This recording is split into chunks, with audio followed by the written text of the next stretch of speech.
नमस्कार दोस्तों, चैनल को सब्सक्राइब कीजिए और बेल आइकन दबाइए ताकि हमारी हर वीडियो की नोटिफिकेशन सबसे पहले आपको मिल सके। मणिपुर के वायरल वीडियो को पूरे देश ने देखा। पूरे देश में क्रोध है, गुस्सा है। लोग आश्चर्यचकित हैं कि एक भीड़ ऐसा कैसे कर सकती है। So called celebrity, so called पत्रकार, सो कॉल्ड लिब्रांडू, ये सारे लोग आहत हैं। सब ट्वीट पे ट्वीट किए जा रहे हैं कि मणिपुर में ऐसा कैसे हो सकता है, 2 लड़कियों को निर्वस्त्र घुमाया गया। जो हुआ है वह बहुत ही गलत है। यह सबको पता है कि मणिपुर में बहुत ही घिनौना कृत्य किया गया है और उन लोगों को उसकी सज़ा जरूर मिलेगी। पूरा मीडिया शोक में है कि मणिपुर में ऐसा कैसे हो गया। पूरे लोग शोक में, हर कोई इस बात के लिए दुखी है और इस बात पर चर्चाएं जारी है कि ऐसा क्यों हुआ मणिपुर में। लोग अलग अलग राय दे रहे हैं, सबके विचार अलग अलग हैं। आश्चर्य तब होता है जब रवीश कुमार 2 वीडियो बना देते हैं इस टॉपिक पर कि मोदी को इस्तीफा दे देना चाहिए, इन लोगों को इस्तीफा देना चाहिए, ये मणिपुर में क्या हो रहा है। बहुत बढ़िया काम रवीश जी ने किया कि उसने बताया कि मोदी को इस्तीफा देना चाहिए, वहाँ के मंत्रियों को इस्तीफा देना चाहिए। अच्छी बात है, एक अच्छा पहल है रवीश जी की तरफ से। वहीं अजीत अंजुमन इससे आगे निकल गए। उन्होंने 6-7 वीडियो बना दिया। 6-7 वीडियो में अपना प्रोपेगेंडा घुसेड़ दिया। मतलब दोनों लोग ने मिलकर खूब प्रोपेगेंडा किया और ऐसे कई लोग हैं, हजारों लोग हैं जो पूरी तरह से प्रोपेगेंडा ही कर रहे हैं, अपने एजेंडा को बस आगे बढ़ा रहे हैं। कांग्रेस ने कई हजार ट्वीट दाग दिए उनके लोगों के द्वारा, हजारों ट्वीट दागा गया। देखो मणिपुर में क्या हो रहा है, बीजेपी शासित प्रदेश में क्या हो रहा है, वहाँ पर किस तरह से लड़कियों को निर्वस्त्र घुमाया गया, कैसे उनका रेप किया गया। बात जो जघन्य अपराध है, मैं उसे ये डिनाई नहीं कर रहा कि वो नहीं हुआ, लेकिन आप जब बीजेपी शासित राज्य में होता है तो ये चीज़ें पहले कूद कूद कर बता देते हो कि यहाँ पर ऐसा हो गया, वहाँ पर ऐसा हो गया, यहाँ पर कानून व्यवस्था सही नहीं है, इस्तीफा मोदी जी का मांग लेते हो। लेकिन जब अपने राज्य की बात आती है या किसी और राज्य की बात आती है तो आप वहाँ पर साइलेंट हो जाते हो, उस पर बोलना भी पसंद नहीं करते। यहाँ तक कि सुप्रीम कोर्ट के मालिक भी गुस्सा हो गए कि मैं खुद देखेगा भाई, मैं देखेगा ये मामला। मतलब वो इतने गुस्सा कभी पहले नहीं हुए थे। हालांकि उन्हें दिखा था बंगाल में किस तरह से जेनोसाइड किया गया लोगों का, और बंगाल में हमेशा लोगों को मारा जाता है। जब भी इलेक्शन होता है या जब कोई प्रोसेसन निकलता है हिंदुओं का तो लोग वहाँ पे मारे जाते हैं, ये नॉर्मल सी बात है। लेकिन उनका जमीर तब नहीं जगा। छत्तीसगढ़ में क्या क्या हो रहा है लेकिन उनका जमीर नहीं जग पाया सुप्रीम कोर्ट के मालिक का। राजस्थान में क्या हो रहा है उनका जमीर नहीं जग पाया। केरल में क्या हो रहा है उनका जमीर नहीं जग पाया। लेकिन मणिपुर के एक वीडियो से वो पूरी तरह से बिलबिला गए, गुस्सा हो गए कि मणिपुर में ऐसा कैसे हो सकता है, मैं खुद संज्ञान लेंगे जी, मैं खुद देखेगा क्या हो रहा है। सुप्रीम कोर्ट के मालिक को ऐसा करना चाहिए कि सारी सरकारों को बर्खास्त कर दे और सब कुछ अपने अंदर में ले ले। मतलब ये इस तरह से खेल रहे हैं जैसे अगला प्रधानमंत्री सुप्रीम कोर्ट के मालिक को बनना हो। लेकिन जब और जगह ये सब चीज़ें होती है तो यही सुप्रीम कोर्ट के मालिक की आंखें बंद क्यों हो जाती है, यो क्यों आंखें मूंद लेते हैं कि यहाँ पर कुछ तो हुआ ही नहीं, उस पर आपको नहीं दिखता है। लेकिन आप मणिपुर में बीजेपी की सरकार है इसलिए आप कूद कूद के उसका संज्ञान ले रहे हैं। बंगाल में आपने क्यों संज्ञान नहीं लिया? बंगाल में क्या हुआ मैं आपको बताता हूँ। बंगाल पे जाने से पहले उससे मैं पहले आपको ये बता दूँ कि मैती हिंदुओं की कोई माई बाप नहीं है, उसके नरसंहार की बातें की जा रही है कुकी ईसाइयों के द्वारा। एक वीडियो ने उन्हें इतना गलत कर दिया कि जो 50,000 से ज़्यादा लोग विस्थापित हुए थे वहाँ से भागे घर छोड़कर, उस एक वीडियो ने सब पे पानी फेर दिया।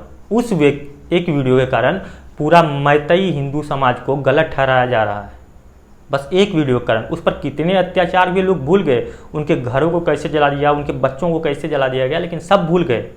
बस एक वीडियो को ये अपने एजेंडा में जैसे ही इन लोगों ने घुसेड़ा, सारे मैती हिंदुओं को एक कतार में खड़ा कर दिया कि ये सारे के सारे अपराधी हैं। अभी हमें ऐसा लग रहा है मेरा घर जब अगर जल गया,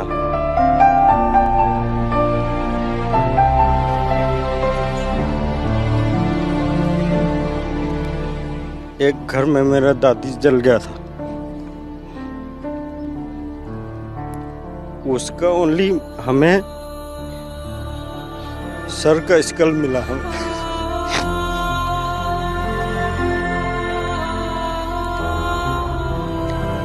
तो हमें ये स्टेट गवर्नमेंट या जो भी है, जब उन्हें उनका ही घर जलाया जा रहा था, उनके घर तोड़े जा रहे थे, तब ये लोग चुप थे क्योंकि वो सो कॉल्ड ईसाइयों के द्वारा किया जा रहा था, कुकी ईसाइयों के द्वारा, और कुछ शांतिदूत भी इन्वॉल्व हैं उसमें। तो ये लोग बस शांति से देख रहे थे कि मैती हिंदुओं के साथ क्या हो रहा है। लेकिन क्या मैती हिंदुओं ने एक बार कर दिया गलती, हाँ वो जघन्य अपराध है, मैं उसे ढकने का प्रयास नहीं कर रहा कि मैती हिंदुओं ने जो किया वो सही किया, उन्होंने गलत किया और उसकी सजा उन्हें मिलेगी। लेकिन उन 50,000 हिंदुओं की क्या गलती थी जिसे मणिपुर छोड़ना पड़ा, मणिपुर से पलायन करके असम भागा, कोई कहीं और भागा। आप एक प्रोपेगेंडा की वीडियो लाते हो अपने एजेंडा को आगे बढ़ाने के लिए, वो भी ऐसे समय पर रिलीज किया जाता है जब संसद का सत्र शुरू होता है, और सारे मैती हिंदुओं को इसका दोषी बना देते हो, प्रधानमंत्री मुख्यमंत्री सबसे इस्तीफा मांग लेते हो। लेकिन जब तुम्हारी बारी आती है तो तुम अपना दोगलापन दिखाने लगते हो। चलिए आते हैं बंगाल पे। बंगाल में अभी हाल में ही पंचायत चुनाव हुए हैं, और पंचायत चुनाव के दौरान एक महिला प्रत्याशी को टीएमसी के 40-50 गुंडों ने उसे नंगा करके पूरे गांव घुमाया, मतलब उसका परेड निकलवाया गया, और उसने ये बयान भी दिया और लोगों के नाम भी लिखाए हैं। लेकिन उसके बाद भी इन लोगों का जमीर नहीं जागा। सुप्रीम कोर्ट के मालिक को कोई दर्द नहीं हुआ, न रवि जैसे लोगों ने इस पर वीडियो बनाया, न कांग्रेस ने ममता दीदी का इस्तीफा मांगा। कोई इस्तीफा नहीं मांग रहा ममता का, क्योंकि वहाँ पर सेकुलरिज्म है, और सेकुलरिज्म के जो कीड़े हैं उनसे आप इस्तीफा नहीं मांग सकते। लेकिन राजस्थान में भी आपको पता है क्या हो रहा है, राजस्थान में किस तरह से रेप में नंबर 1 हो गया, वहाँ पर कितने क्राइम बढ़ गए हैं। लेकिन उसके बाद भी किसी ने अशोक गहलोत का इस्तीफा नहीं मांगा कि आपके राज्य में ये क्या हो रहा है। बंगाल में लगभग 40 से 50 लोग पंचायत इलेक्शन में मारे जाते हैं, मतलब एक छोटे स्तर के इलेक्शन में बंगाल हमेशा खून मांगता है और 40-50 लोग मारे जाते हैं। लेकिन सुप्रीम कोर्ट मालिक के दिल में गुस्सा नहीं आया, उन्होंने ये नहीं बोला मैं संज्ञान लेगा, मैं संज्ञान लेगा। अरे ठीक है, नेता है, नेता अलग अलग हो सकते हैं, उनके विचार अलग अलग हो सकते हैं, लेकिन कोठा के मालिक तो एक ही हैं। कोठा के सबके लिए बराबर है ना, हर कोई उस कोठा पे जा सकता है, आ सकता है। लेकिन वहाँ पर वो कोठा संज्ञान नहीं लेता है, क्योंकि वो ना फ्रंट फुट पर आकर खेल रहा है, क्योंकि अगले प्रधानमंत्री उसी को बनना है, कोठा के मालिक को। उन्होंने फिक्स करके रखा है कि अगला बार जब इलेक्शन होगा तो मैं प्रधानमंत्री बनेगा। इसलिए उस सुप्रीम कोर्ट को भी ये सब चीज़ें नहीं दिखती है कि बंगाल में क्या हो रहा है, राजस्थान में क्या हो रहा है, छत्तीसगढ़ में क्या हो रहा है, या और सब स्टेट में क्या हो रहे हैं। इसकी बात वो कोठा नहीं करेगा, न खुद संज्ञान लेगा। ऐसे कई हजार मामले हैं जिस पे कोठा को खुद से संज्ञान लेना चाहिए, लेकिन कोठा ने संज्ञान नहीं लिया। वो तो आंख पे पट्टी बंधी हुई है ना। जब दूसरे राज्यों में ये सब चीज़ें होती है तो सुप्रीम कोठा अपने आंख पे पट्टी बांध लेता है, तो उसे दिखेगा कैसे भाई? क्योंकि उसे देखना ही नहीं है। मतलब न्याय भी चूज करके मिल रहा है, किसे न्याय मिलना चाहिए, किसके ऊपर गुस्सा होना है, किसके ऊपर नहीं होना है। सेलेक्टिव न्याय यहाँ पर हो रहा है, किसके साथ न्याय देना है, वह गलत है भी तो उसे मुझे बेल दे देना है, तो मैं फिक्स करके जाऊँगा कि नहीं भाई इस बंदे को सुप्रीम कोर्ट की तरफ से बेल मिलेगी तो मिलेगी, चाहे कुछ भी करना पड़े, कोई इसे बेल के लिए नहीं रोक सकता। तो सेलेक्टिव न्याय हो रहा है। और सुप्रीम कोर्ट हर बात पे संज्ञान क्यों नहीं लेता? आज उसे ऐसी कौन सी आफत आ पड़ी कि वह संज्ञान ले रहा है? बंगाल में जब महिला प्रत्याशी को नंगा घुमाया जाता है, परेड कराया जाता है, बाकायदा उसने एफआईआर में उन लोगों के नाम भी लिखाए हैं, लेकिन नहीं, सुप्रीम कोर्ट की आंखें नहीं खुली उस वक्त। यही कांग्रेस पार्टी जिसके लोगों ने हजारों ट्वीट कर दिए, उसने एक ट्वीट नहीं किया। वही ममता बनर्जी जो मणिपुर के बारे में बोल रही है कि मणिपुर में ये सब चीज़ें हो रही है, ऐसे हो रहा है, मणिपुर देश के लिए कलंक हो गया, ये सब की बातें की जा रही, ऐसी बातें की जा रही है उस ममता बनर्जी को, जो एक महिला मुख्यमंत्री है और उसके राज्य में महिला को निर्वस्त्र करके घुमाया जाता है, लेकिन वो संज्ञान नहीं लेगी क्योंकि उसके ही पार्टी के कुछ लोगों ने ये किया है। और वहाँ पर सेकुलरिज्म का भर के है। अगर वो इस पर बात करेगी, इस पर बोलेगी, तो कुछ सेकुलर लोग गुस्सा हो जाएंगे, डरे हुए लोग और गुस्सा हो जाएंगे। मतलब बंगाल, बिहार या छत्तीसगढ़ हो या राजस्थान हो या केरल हो या कोई भी स्टेट हो जिसमें बीजेपी की सरकार नहीं है, वहाँ पर सब चुप हो जाते हैं, क्योंकि सबको आपस में मिलके ना सबने गठबंधन बनाया है। अब एक दूसरे के बारे में तो बोल नहीं सकते भाई, इन लोगों का जमीर भी मर चुका है। मतलब सेलेक्टिव चीज़ों को पकड़ना है, मतलब इनका सेलेक्टेड है कि इस चीज़ों को पिक करना है, इस चीज़ों को पिक नहीं करना, इसके बारे में इतना बोलना है, इसके बारे में नहीं बोलना, इसको बढ़ा चढ़ा के बोलना है, इसको कुछ नहीं बोलना। मतलब किस चीज़ को कितना दिखाना इन लोगों ने फिक्स करके रखा हुआ है, चाहे वो नेता हो या दल्ले पत्रकार हो या फिर सो कॉल्ड सेकुलर लोग हों, कोई भी हो। मतलब इन लोगों का एजेंडा फिक्स है, आपको एक साइड ही दिखाया जाएगा।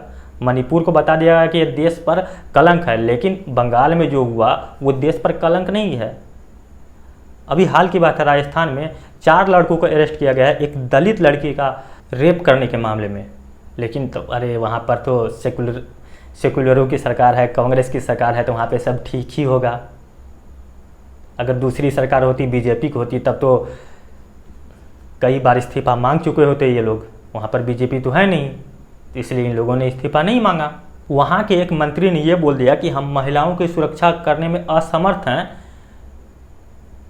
तो वहाँ पर उस मंत्री को कांग्रेस के द्वारा बर्खास्त कर दिया गया कि तुम ये कैसे बोल सकते हो कि यहाँ पर महिलाएं सुरक्षित नहीं हैं। ये स्वीकार किया जाना चाहिए। सच्चाई है कि हम महिलाओं की सुरक्षा में असफल हो गए और ये राजस्थान में जिस तरीके से अत्याचार बढ़े हैं महिलाओं के ऊपर, मणिपुर के बजाय हमें अपने गिरेबान में झांकना है। जो रेप के मामले में पूरे देश में नंबर 1 पे चल रहा हो, वहाँ पर महिलाएं आखिर कैसे सुरक्षित रह सकती है? लेकिन अगर वही कोई सच बोल देता है उसी का मंत्री, तो उसे तत्काल प्रभाव से बर्खास्त कर दिया जाता है कि आगे ये और कुछ ना बोल सके। अब सोचिए, मतलब महिलाओं के बारे में ये लोग भर दिन बात करते रहते हैं, ज्ञान देते रहते हैं कि दूसरे स्टेट में बहुत ही गलत हो रहा है, लेकिन जब अपने स्टेट की बारी आती है, अपने गृह राज्य की बारी आती है, ये लोग चुप हो जाते हैं, कुछ नहीं बोलते, और जो बोलते हैं उसे भी चुप करा दिया जाता है। वाह, क्या सेकुलरिज्म है। बिहार के बेगूसराय में एक लड़की और एक आदमी को नंगा करके पीटा गया, लेकिन किसी ने नीतीश बाबू और 9वीं फेल से इस्तीफा नहीं मांगा अभी तक कि भाई तुम्हारे राज्य में ऐसा हो रहा है, तुम्हारा कानून व्यवस्था कहाँ है। तो किसी को इस्तीफे की ज़रूरत ही नहीं है यहाँ पर, क्योंकि यहाँ पर पूरा सेकुलरिज्म है ना, यहाँ पर बीजेपी की सरकार नहीं है ना, इसलिए कोई इस्तीफा नहीं मांगेगा। कोई बिहार के बारे में बात नहीं करेगा कि यहाँ पर लोग क्यों मारे जा रहे हैं, क्यों लोगों का खून बह रहा है।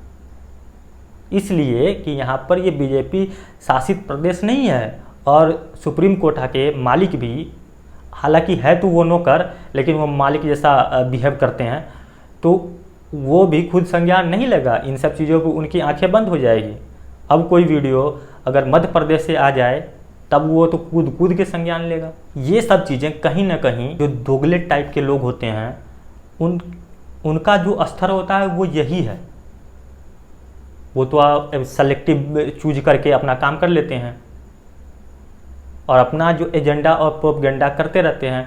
आप अगर ट्विटर पे चले गए होते या आपने देखा होगा तो इस मणिपुर के जो वायरल वीडियो पर उस पर कितने हज़ार ट्वीट दाग दिए गए, ट्रेंडिंग टॉपिक हो गया वो। लेकिन बंगाल पर, बिहार पर, छत्तीसगढ़ पर, राजस्थान पर कोई नहीं बोलता। वहाँ पर तो लोगों की जान है वो ज़्यादा कीमती नहीं है, लेकिन वही मणिपुर में वही जान ज़्यादा कीमती हो जाती है। मैं ये नहीं कह रहा कि मणिपुर में जो हुआ सही हुआ, वहाँ पर बहुत गलत हुआ और लोगों को सज़ा मिलनी चाहिए, मैं दूसरी बार बोल रहा हूँ। लेकिन लोग इन घटनाओं पर क्यों चुप हो जाते हैं? वही सो कॉल्ड सेकुलर लोग, जैसे ये लोग कहीं बीजेपी शासित राज्य में कुछ हो जाती, लोग फ्रंट फुट पर आकर बैटिंग करने लगते हैं। लेकिन अगर उनके राज्य में इस तरह की चीज़ें हो जाए तो वो एक शब्द अपने मुंह से नहीं निकालना चाहते हैं। और राजस्थान में हाल फिलहाल में ऐसे बहुत सारी घटनाएं हुई है, लेकिन कोई उस पर सवाल खड़े नहीं करता है। कांग्रेस इन सवालों से खुद बचती हुई नजर आती है। जो भारत को जोड़ने चला था, टूटे हुए भारत को, हर जगह मोहब्बत और प्यार बांट रहा है, वो नहीं बोल पाता है अपने राज्य में इस तरह की चीज़ें होती है तो। और मैतेई हिंदुओं का तो कुछ होने वाला ही नहीं है, उनके ऊपर मुंह के ऊपर तो कालिक पोत दिया गया इस एक वीडियो के द्वारा। वहाँ पर उनके नरसंहार की बात कर सकते हैं कुकी ईसाई, लेकिन नहीं, कोई उनकी क्यों सुने भाई? जब सरकार, वहाँ की सरकार नहीं सुन रही है तो कोई उसकी क्यों सुने? कोई उनके लिए आवाज़ नहीं उठाएगा कि उनके साथ क्या हो रहा है और क्यों हुआ। आपने ऐसे कई सारे वीडियो देखे होंगे जिसपे कुकी ईसाई गोली चला रहे हैं, AK-47, AK-56 से गोली चलाई जा रही है, गांव में दागे जा रहे हैं, वहाँ 200 से ज़्यादा लोग मारे गए हैं। लेकिन इस बात पर कोई सवाल खड़े नहीं करेगा कि वहाँ पर ऐसा क्यों हो रहा है। बस उनको चाहिए कि राजनीति करने के लिए कुछ न कुछ मुद्दा होना चाहिए, या संसद सत्र कैसे रुक सके, कुछ न कुछ तो मुद्दा होना चाहिए ना। हर बार जब आप देखते होंगे कि संसद शुरू होने वाला है तो कोई न कोई एक बड़ा मुद्दा आ जाता है इस टाइप का, जिससे संसद का काम रुक जाए। और संसद का काम रुकने से किसको नुकसान है? संसद का काम रुकने से उस आम आदमी को नुकसान है जिसका काम होना था। ये सब चीज़ें देखकर कहीं ना कहीं लगता है कि ये सब चीज़ें षड्यंत्र के तहत एक परफेक्ट टाइम पर बाहर लाई जाती है। चाहे वो क्यों नहीं BBC का इंटरव्यू हो नरेंद्र मोदी के ऊपर, जबकि सुप्रीम कोर्ट ने तो बोल दिया है मोदी के खिलाफ कोई ऐसे सबूत नहीं मिले, कोई उन्हें दंगा नहीं करवाया, वो तो एक्शन का रिएक्शन था। लेकिन नहीं, बस ये समय पे लाना है जिससे लोगों का काम रुक सके और इस देश का नुकसान हो सके। तो आप कहाँ पर क्या करते हैं, किसको वोट डालते हैं, ये सब चीज़ें आपको देखकर करनी पड़ेंगी। बाकी आप भी बंगाल में जो हिंसा हो रही है उसके ऊपर आवाज़ उठाइए, छत्तीसगढ़ में क्या हो रहा है उसके ऊपर आवाज़ उठाइए, राजस्थान में क्या हो रहा है इसके ऊपर आवाज़ उठाइए। अगर आप नहीं उठाएंगे तो लोग अपने प्रोपगेंडा के तहत कुछ ऐसे चीज़ों को सामने लाकर खड़ा कर देंगे कि बॉलीवुड के सो कॉल्ड सेलिब्रिटी भी रोने लगेंगे, अरे अरे देखो ये क्या हो गया। लेकिन उनको वही चीज़ अगर दूसरे जगह होता है तो उनको नहीं दिखती ये सब चीज़ें कि यहाँ पर क्या हो रहा है। बाकी आप खुद समझदार हैं, आप क्या सोचते हैं इन मुद्दों पर। अगर आपकी कोई राय या कोई विचार है तो आप कमेंट के जरिए हमें दे सकते हैं। अगर ये वीडियो आपको पसंद आए तो वीडियो को लाइक कीजिए, अपने दोस्तों के साथ शेयर कीजिए। अगर आप हमारे चैनल पर नए हैं तो चैनल को सब्सक्राइब कर लीजिए और बेल आइकन दबा लीजिए ताकि हमारी हर वीडियो की नोटिफिकेशन सबसे पहले आपको मिल सके। ये वीडियो देखने के लिए आपका बहुत बहुत आभार।